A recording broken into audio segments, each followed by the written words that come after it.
আমরা যদি উস্কানি দিতাম তাহলে আপনারা টিকতে পারতেন না।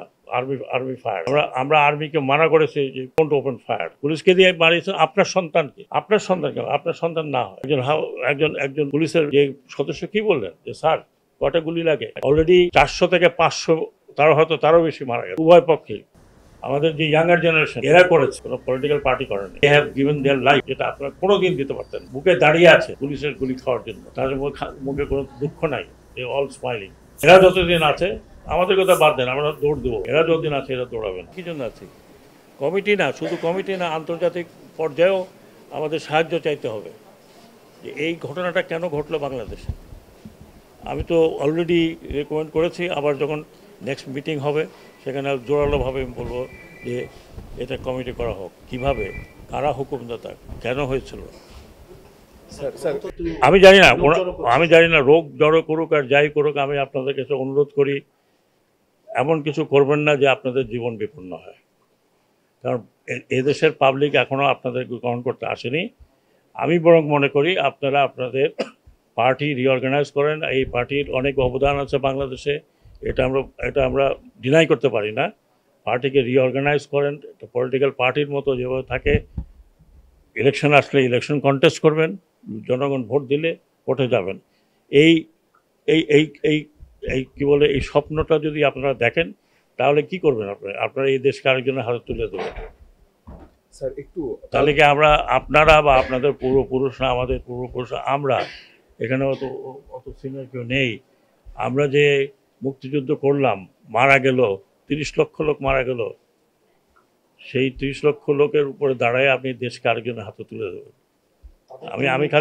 আমি খালি অনুরোধ করি যে আর যা করেন এটা করবেন না।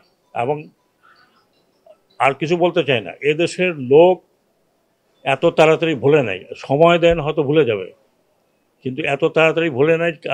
কারণ যাকে ধরছে নেতা, সেই নেতারা এখন পালিয়ে বেড়াচ্ছে। যাকে ধরছে সেই নেতাকে আমরা বাঁচাতে পারছি না। অনেক নেতাকে অনেকে বাঁচিয়েছে, আমরা জানি কে কোথায় আছে। কিন্তু ওটা না করে আপনারা বরং পার্টিকে, এটা অনেক বড় পার্টি এবং I have lot of respect for Awami League. এটা যেটা বললাম যে এটা এই দেশের প্রধান পার্টি একরকম। এক সময় আমাদের মতো বাঙালিদের ভরসার জায়গা ছিল এই পার্টি। বাংলাদেশের 52 আন্দোলন, 69 গণ আন্দোলন, স্বাধীনতা, এটা পার্সোনাল কোনো কারণে নষ্ট করবেন না। এটা জাতীয় সম্পদ। আপনারা আসুন, যারা রেগুলার করতে চান।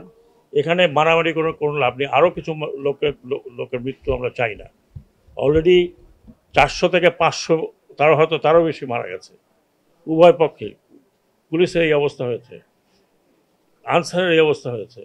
আর আমরা যদি উস্কানি দিতাম তাহলে আপনারা টিকতে পারতেন না আর্মি ফায়ারে। আমরা আর্মিকে মানা করেছি যে ডোন্ট ওপেন ফায়ার। কারণ কাকে মারবেন আপনি? আপনার এই পুলিশকে দিয়ে কাকে মারিয়েছেন? পুলিশকে দিয়ে মারিয়েছেন আপনার সন্তানকে, আপনার সন্তান না হয়। একজন পুলিশের যে সদস্য কি বললেন যে স্যার কটা গুলি লাগে, একটা ছেলেকে, তার ছেলের লাশ। ব্যক্তিগত স্বার্থে আপনারা এত বড় একটা দলকে নষ্ট করেন, এটা আমাদের প্রাইড ছিল। বঙ্গবন্ধুর স্বপ্ন ছিল, নষ্ট করবেন না। এটা আপনার নষ্ট করার কোনো অধিকার নাই। এটা বাংলাদেশের সম্পত্তি। আর এই যদি স্বপ্ন কেউ মনে করে যে এইটা করে আবার একটা কাউন্টার রেভলিউশন করে আসবেন, কাউন্টার রেভলিউশন করতে হলে আপনাকে হাজার হাজার লোকের রক্ত বহাইতে হবে। যদি আপনারা সেই দায়িত্ব নিতে চান তাহলে আমার কিছু করার নেই। ভাই, আমি ওই জেনারেশনে, যেই জেনারেশনের পাস হয়ে যাচ্ছে, কিন্তু এই ইয়াং জেনারেশনকে আরেকটি কথা বলি, যারা বলছেন না, আপনি কথাটা উঠিয়েছেন, ওঠানো উচিত হয়নি। আমাদের যে ইয়াঙ্গার জেনারেশন এরা করেছে, কোনো পলিটিক্যাল পার্টি করেনি। They have given their life, যেটা আপনারা কোনোদিন দিতে পারতেন না। বুকে দাঁড়িয়ে আছে পুলিশের গুলি খাওয়ার জন্য, তাদের মুখে কোনো দুঃখ নাই, দে অল স্মাইলিং। এরা যতদিন আছে, আমাদের কথা বাদ দেন, আমরা দৌড় দেবো। এরা যতদিন আছে এরা দৌড়াবে না। they will face you.